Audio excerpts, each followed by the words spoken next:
Good evening, everybody. The Music Fan is back, bringing smiles to the faces, knowledge to the people, and most importantly, music to the masses. And I'm back with another Are You In? So let's get going. So tonight I'm talking about Snarky Puppy's newest album entitled Immigrance. Snarky Puppy is a jazz fusion jam band from Denton, Texas. Their current lineup includes Michael League on electric bass and OUD, Bob Lanzetti on guitars, Mark Lettieri on guitars, Chris McQueen on guitars, Bill Lawrence on keyboards, Sean Martin on keyboards, Bobby Sparks on keyboards, Justin Stanton on keyboards and trumpet, Mike Mazmahir on trumpet and flugelhorn, Jay Jennings on trumpet and flugelhorn, Chris Bullock on tenor and soprano saxophones, bass clarinet, flute, alto flute, bansuri, and percussion, Bob Reynolds on tenor saxophone, Zach Brock on violin, Keita Ogawa on percussion and drums, Nate Worth on percussion, Marcelo Lewowski on percussion and drums, Larnell Lewis on drums, Jameson Ross on drums, and Jason J.T. Thomas on drums. Their previous albums include Live at Uncommon Ground in 2005, The Only Constant in 2006, The World is Getting Smaller in 2007, Bring Us the Bright on 2008, Tell Your Friends in 2010, Ground Up in 2012, I'm Kenny with Berkuro Celestin in 2013, Family Dinner Volume 1 on 2013, We Like It Here in 2014, Silva with Metropole Orchestre in 2015, Family Dinner Volume 2 in 2016, and Culture Vulture in 2016. Man, this band is incredible, and this band is just epic in terms of the number of CDs. They started in 2005. Michael League is the leader of this band and the main arranger from what I understand. And they've had 13 albums in the span of 13, 14 years. They're basically doing an album a year, and a lot of them are fantastic. What I love about this band is even though there are some set people in this band, most of the band changes throughout the CDs, therefore creating a different sound each time, kind of like with what Steely Dan did with session musicians. These people are on top of their game, and a lot of them have played with a lot of different amazing people. One particular example is Bob Reynolds. He has played with John Mayer, but he was also on NSB's last album, which I think is cool, just the range of the people that this band has had and how many people they have played with. I believe some people play with Justin Timberlake, among others. It's just really cool how all these musicians have come together and have done such amazing things. Personally, I think since We Like It Here, they've done a lot of really good stuff. We Like It Here, I really like. Ground Up, Tell Your Friends.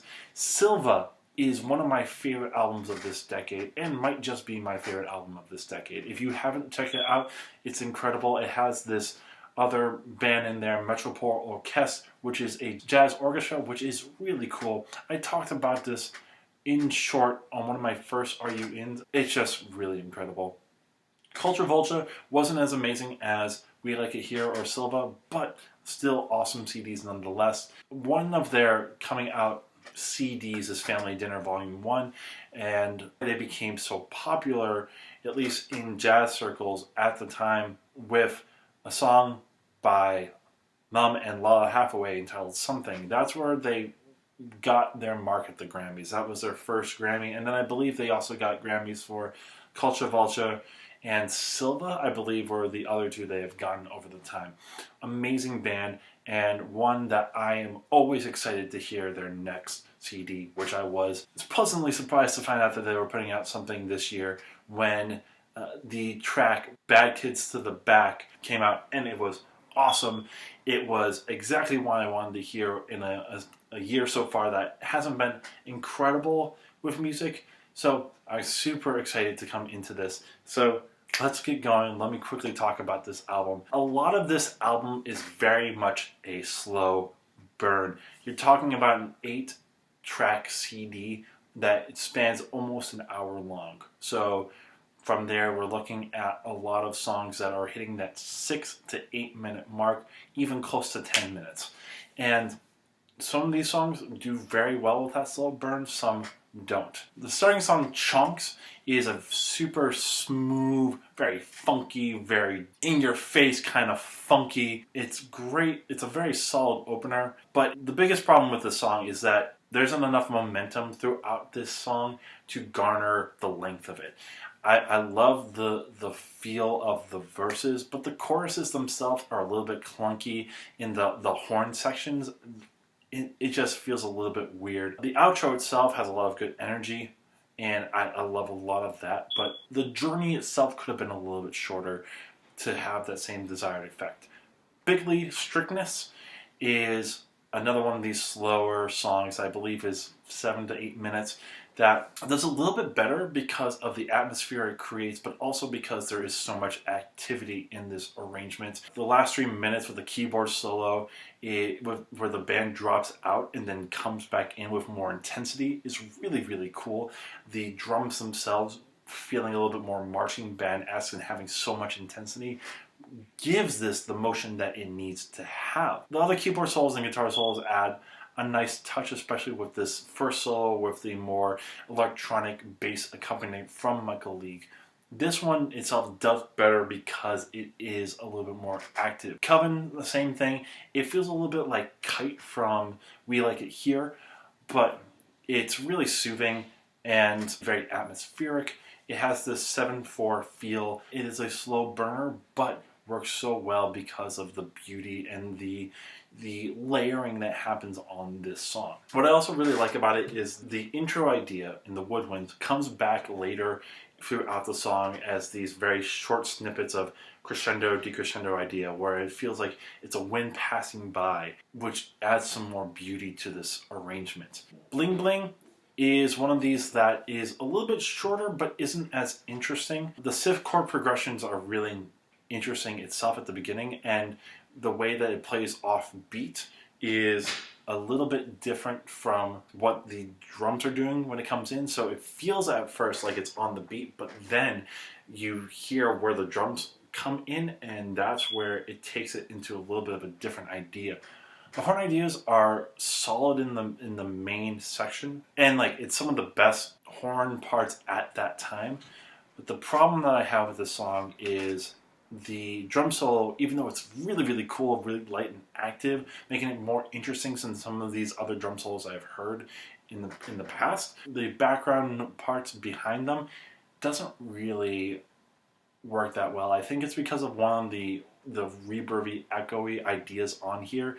It just doesn't sound interesting, or it gets a little bit annoying to me. So you have this idea throughout the solo that kind of just makes it really annoying. And then after that, the more hip-hop influences come out in this song, which is totally fine. It's just, to me, this particular song has a little bit of stuff that is a little bit annoying to me, because of that drops it down a little bit.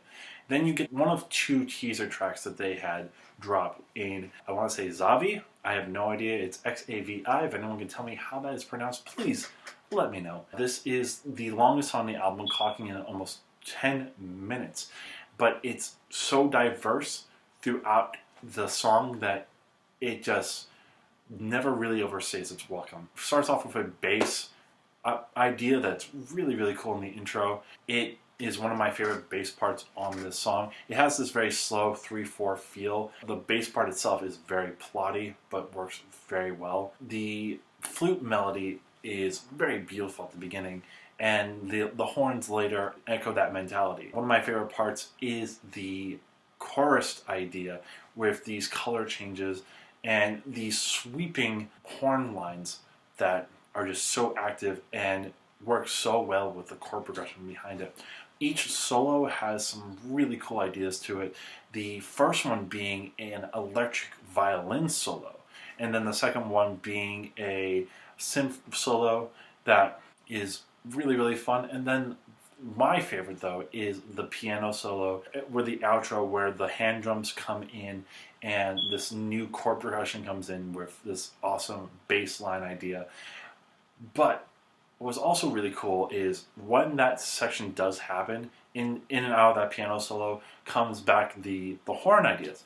And the way that the bass is interacting with the horn lines, where the bass and the horns are offbeat from each other, it is almost like you can't tell which one is actually on the beat. You would think that it'd be the bass, but the way that the horns play, it feels like they are. And it feels like Michael League is actually playing off the beat just for fun. My one complaint from this song is that the outro does go a little bit too long, but it is interesting. There is also some flute lines at the end that are just a little bit annoying, just on the particular note that it's using, but awesome 10-minute song. Following that, we actually have the shortest song on the album, While We're Young. A very short and simple arrangement with so much space at the beginning. The first part in the song is just a simple bass and simple drum line, like literally just one hit every so often.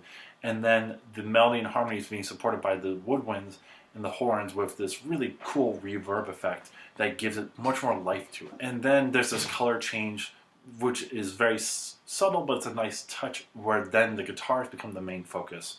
And then finally the horns come back in while these guitars are playing with this more sustained part to layer the song, but also some of them do play the melody. It is short and sweet, which is a nice touch on some of these longer slow burner songs. Then we get to my favorite track on the album, Bad Kids to the Back, which is so funky. Such a great song. Right now it's my favorite song of the year. It's just incredible in arrangement. It's, you know, it doesn't do anything different from what they've done before, but it just shows that they can craft such a cool and funky song with such great lines. The guitar and bass parts playing a particular line, this really rhythmic idea, and then the horns come in with this beautiful melody line and some superb harmonies. They're sexy. Some very sexy, funky, dirty harmonic lines, which are just fantastic. And then the cool part is, in the second verse idea, the ideas switch around. So the horn parts are playing the more rhythmic ideas, and then the guitar and bass are playing the melody lines. Another great part is the color change into the chorus and how the guitars become more the focus, but then the horn lines come back in. And sometimes I feel like the horn lines on some Snarky Puppy songs aren't always amazing. These ones stand out so much, especially on the chorus, just how they interact with everything. And what I also really like is how the guitar interacts with the horns on here. It just is phenomenal. Another really, really cool thing though about this song is that there's 3 drummers on here. If you look at the music video, there's 3 drummers playing different parts throughout the song. So at one part, the one drummer will be the focus, and then so on and so forth. And the cool thing to me is that each one of these drummers have their own distinct style and sound that just shows how diverse you can be on the drums. And that leads into the outro, which is drum solo trade-off between the 3, and how each one of them has their own really cool styles of drumming. One of them has a more light touch and more fast pace. Another one is more heavy on just how, you know, loud they're playing and just feels more powerful. And each one of them has really cool ideas and just makes for a killer ending to an amazing song. And then we get to the last song on the album, which is Even Us, the slowest of the slow burns on this album. This is a really, really weird song. It has these flares of like Middle Eastern music, a little bit of like, I don't know what would be the right term of it, but gypsy music. An incredible slow burn. It starts with just strings and guitar, and then like the horns come in a minute or so later. Drums don't even come in until 2 minutes. The more jazzy elements and rhythmic complexity doesn't even come until like 4 minutes in. And then like the solo with, I believe it's a flugelhorn, doesn't even come until 5.5 minutes into this 8-minute track. That's how grand this song is, and how much of a slow burn it is, and how much different it is from a lot of the work on this album. If you have the attention span for it, it's beautiful. There's a lot of really cool layering lines that eventually come in, and there is some more power as the song goes on. But again, it is a slow burn. A lot of these songs are slow burns. Some of these songs are very minimalist. Chunks, Bigly, Strictness, Coven, Even Us, a lot of them are very minimalist in their ideas this time around, and Yes, there are some songs that have these bombastic ideas and in your face over and over again, like Xavi, like Bad Kids to the Back. But a lot of these songs are very minimalist this time around. And it's a very interesting approach to this comparatively if you've listened to like previous albums. In terms of ranking, I'm not sure where I would place it just yet. Because I still love Silva better than this. I love We Like It Here better than this. But I think it's on par with Culture Vulture. And if you are looking for, some more slow burn ideas from them, if you're looking for some more open, more subdued ideas, this is good. The first time around, I will say I wasn't a huge fan of it, but as I dissected these arrangements a little bit more, and as I understood where they were coming from, I really enjoy this. This is one of the better albums I've heard so far this year, and I'm really happy that they came out with this because I've been waiting to hear something that I really, really enjoy front to back, and this is basically it. Yeah, Chunks isn't the most engaging arrangement. Blingbling isn't the most interesting either, and I wish that While We're Young was a little bit longer. Honestly, if you add a little bit more to While We're Young and took a little bit away from Blingbling and Chunks, this would have been amazing. Right now, though, it's still really good. If you love Snarky Puppy, you're going to love this. If you have been looking to get into a new band, new jazz band, new jazz, fusion, jam band, funky band, this is perfect time. These are longer songs, but I think the ideas are a little bit more palatable. The color changes aren't as hard. The harmonic progressions aren't as hard. It gives you a simplistic building block. But then from there, I would say, listen to Silva, listen to We Like It Here, because there's a lot of great stuff that you would need to check out after this. That's my time. I went way over. Screw the clock on this one. This was one that I really wanted to talk about and had to say a lot. So if you do enjoy this album, please give this video a like. Let me know what you love or hate about this album. Share this with your friends. Subscribe to my channel. That is the biggest thing that you can do. If you enjoy what I am doing and want to see more of what I do, the best thing you can do is subscribe. And then finally, just keep on watching my videos. So next week, I am going to be having a special guest on my Are You In? We're going to be talking about an album by a band that I don't really have a lot of expertise on, so I'm bringing in the big guns. I will see you guys next week for that. Till then, this is the Music Fan signing off.